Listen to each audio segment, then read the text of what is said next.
آئیے اس سے اگلے پیراگراف کی طرف چلتے ہیں جو کہ سبق کا 7واں پیراگراف ہے۔ اس کے سیاق و سباق میں آپ یہ لکھیں گے کہ مرزا غالب کو اپنی خودداری اور وفاداری بہت زیادہ عزیز تھی۔ اگر کسی شخص سے انہوں نے قرض لیا ہوتا تو مرزا کی کوشش ہوتی کہ پہلی فرصت میں اس کا قرض واپس کریں۔ اس کے بعد آپ یہ لکھیں گے کہ مرزا غالب کو آم بے حد پسند تھے، ان کے دوست انہیں آموں کا تحفہ بھجواتے تھے اور مرزا خود بھی تقاضا کر کے دوستوں سے آموں کی سوغات منگواتے تھے۔ اس طرح آپ کا سیاق و سباق مکمل ہو جائے گا۔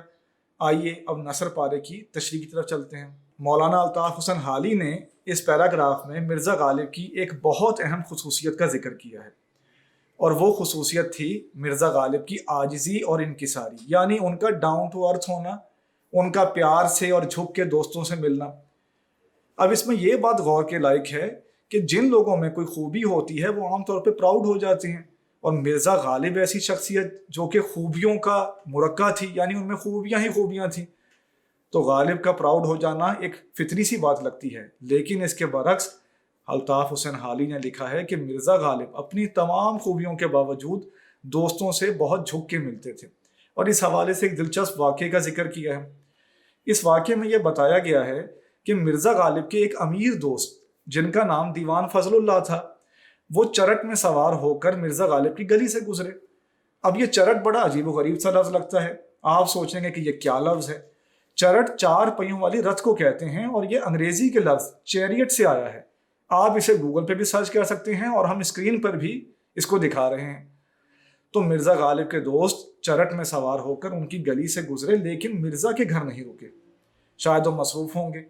مرزا غالب کو جب یہ پتہ چلا تو انہیں بہت دکھ ہوا، اور انہوں نے سوچا کہ میں اپنے دوست سے کچھ گلہ کرتا ہوں، لیکن بڑے لوگوں کا گلہ بھی بڑے لوگوں کے عادات کے مطابق ہوتا ہے۔ تو مرزا نے اپنے دوست کو خط لکھا جس میں یہ کہا کہ اس سے بڑھ کے کیا شرمندگی کی بات ہو سکتی ہے، مجھے اتنی شرمساری ہو رہی ہے، اتنا گلٹ فیل ہو رہا ہے کہ ایسا لگتا ہے کہ میں زمین میں گڑا جا رہا ہوں، یعنی شرمندگی کی یہ حالت ہے۔ اور ساتھ ہی یہ لکھا کہ اس سے بڑھ کے نالائکی کیا ہو سکتی ہے، اور وجہ ان دونوں باتوں کی کیا بیان کی؟ وجہ یہ بیان کی کہ آپ میرے دوست ہو کر، میرے اتنے قریب ہو کر میری گلی سے گزرے اور میرے گھر نہیں ملنے آئے۔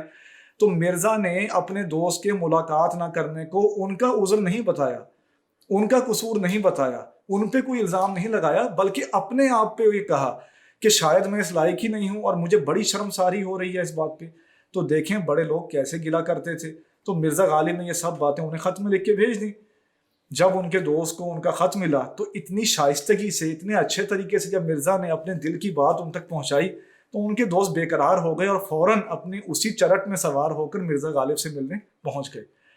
آپ اس پیراگراف کی تشریح کو اپنے لفظوں میں لکھ سکیں گے، اور امید ہے اس بارے میں کوئی بھی الجھن اب آپ کے ذہنوں میں نہیں ہوگی۔